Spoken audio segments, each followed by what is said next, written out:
This program is rated PG. It contains themes and scenes which may not be suitable for very young audiences. Parental guidance is advised. Be advised that the views and opinions of the hosts and guests do not reflect those of the station.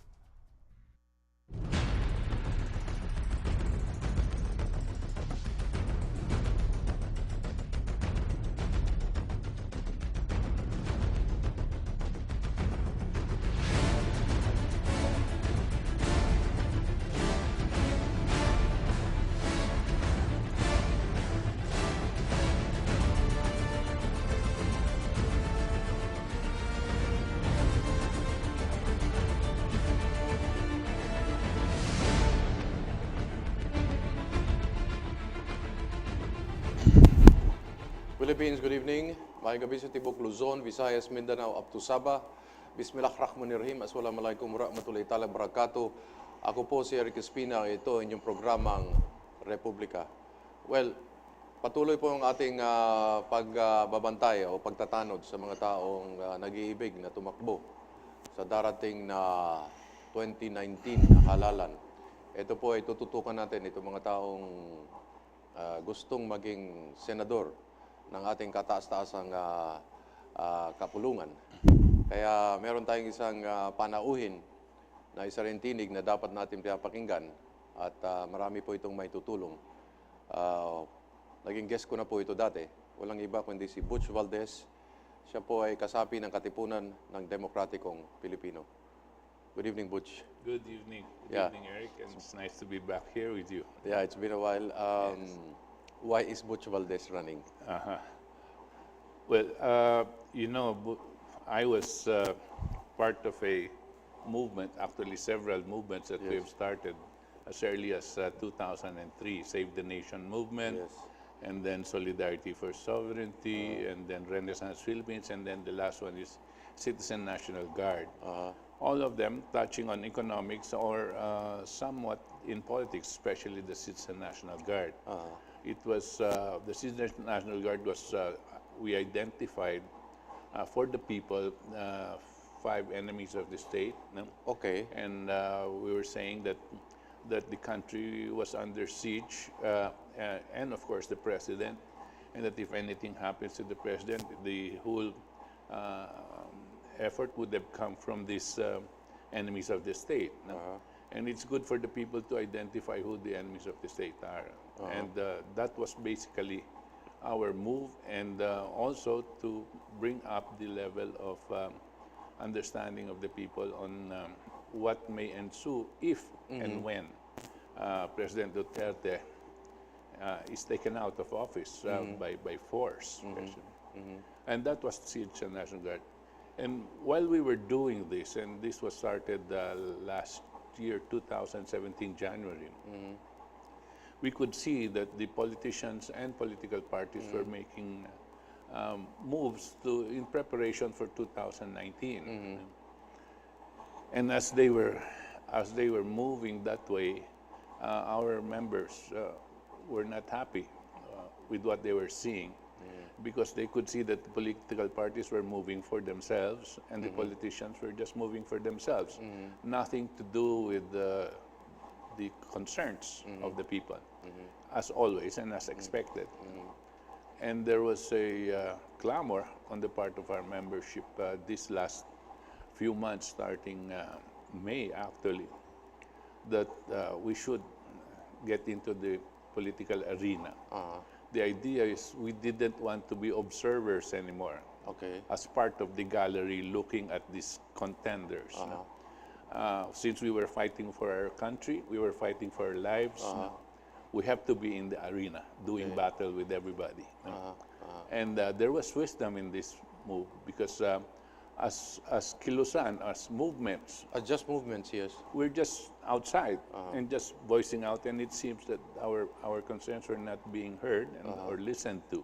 Were you creating a consensus within your movement? I mean, were you increasing the debate and the consensus, not just among yourselves, but among Yes, of course. the populace? Yeah. Yes. Well, I have a radio program that has been going on since 2003. Okay. And this was for creating precisely the awareness on certain things. Yes. Economics, for example, we were very critical all the time of the economic policies. Yes. Because we tend to change leaders, but economic policy tends to be the same.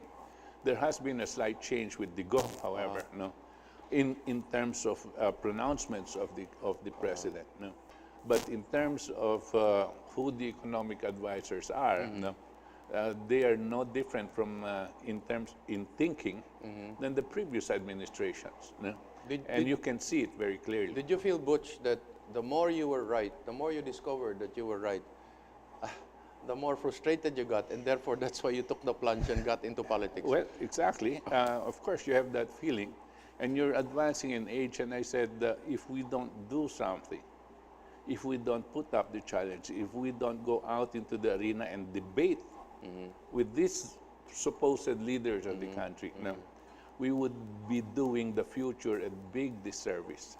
That's why we may have to apologize to the future if we didn't do this. We will do whatever we can. In our party, we are not real politicians. We're not traditional politicians. We're just businessmen, professionals, teachers, engineers. But our lives are being affected, and our children and our grandchildren are being affected. And we owe it to them, if not to ourselves, no, we owe it to them that some people will be pushed into this and bring out these ideas. Maybe, of course, we don't have money. Yes. We don't have the so-called political organizations that they have, the network that are traditionally there. But maybe as we voice out to a wider audience, if it will be a miracle if we win, but as we voice out the wider audience, maybe some people there will listen and grab the ideas and may one day become the leader of the country. Do you feel that by running as senator, the Filipino people have a tendency to give you a second look because now you are a candidate rather than when you just had a movement? You know, thank you for asking that question. Yes. That's exactly how we feel. And every which way we turn now, and we meet people like you and those that are in media, and those that are just listening to us in different fora. They're really taking a second look because of what we say.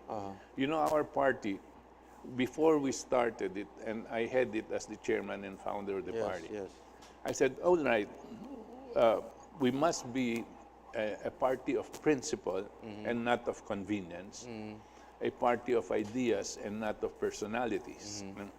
We're not going to look for people just to raise our hands. We're not going to look for actors and actresses to marry or to become boyfriends of, in order for us to get into the popular, get a popular image, I said. But let us go on the basis of ideas. And the example we use is President Duterte. He, I think, inspired the people with an idea that he was going to knock off all of these people.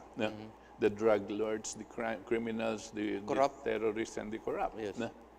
And just that idea alone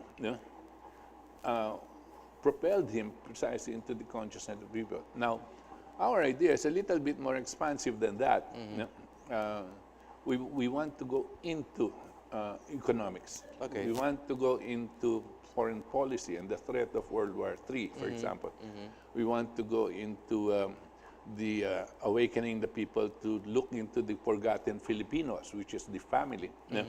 You see, the family so far for the past how many decades has been destroyed or being destroyed. Why? Because of socioeconomic policies. We're exporting our people. And every time you export a man or a woman, it's destroying the family because the children are left with That's part of the social cost. Yes. But that social cost means the future of the country, Yes. you see.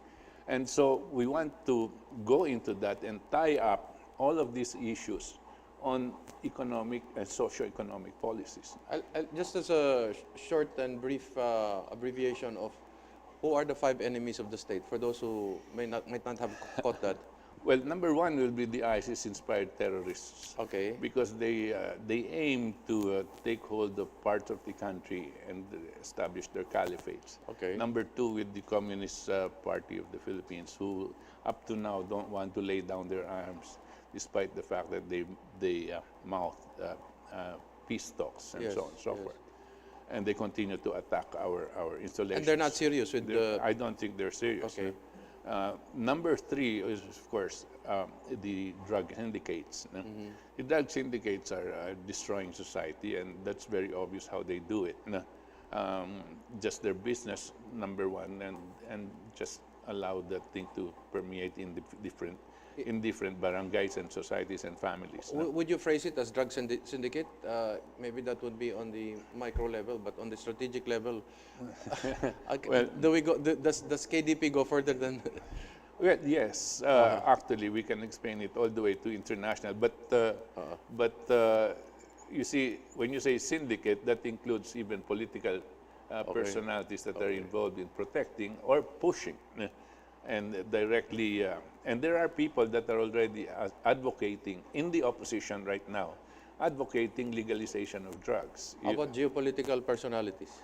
Oh, you've got George Soros, of course. okay. George Soros, who uses human rights and so on and so forth, and he is the #1 drug legalization advocate. How about Xi Jinping? Xi Jinping, I don't think so, because Or the state apparatus? we don't know about that. Okay. But Xi Okay. Jinping, China by itself, is implementing death penalties. Okay. On drug mules and everybody that's connected to drugs. But you're talking of 1.5 billion people. And China is not a very, how do you call it, spiritual country. It's more on business. So to them, if there is a market and there is an opportunity to make good money, there might be. And They'd rather export the drugs to other countries. not as For business. not as an institution. But- I'm sure not as a government. But there are people that will try to do these things. Even here, with the small country that we have people that are doing it, Okay. all for money. And then number 4, who would that be?